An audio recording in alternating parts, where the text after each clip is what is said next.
নমস্কার, আমি অ্যাস্ট্রোলজার প্রভাস শাস্ত্রী। আজ আমি কেতু সম্পর্কে আলোচনা করব।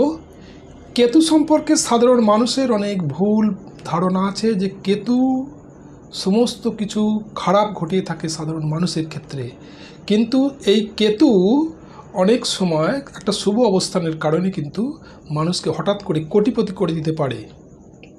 কোন অবস্থানে থাকলে?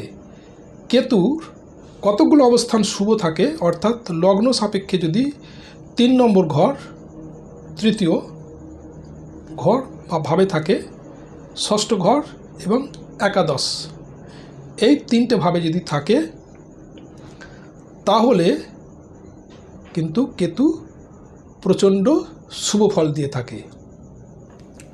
আবার চতুর্থ ঘরেও অনেক সময় শুভ ফল দিয়ে থাকে যদি মীন রাশি এবং ধনু রাশি, এই দুটো রাশিতে যদি কেতু চতুর্থ ভাব হয় এবং যদি শুভ গ্রহের সাথে যুক্ত থাকে তাহলেও কিন্তু কেতু শুভ ফল দিয়ে থাকে।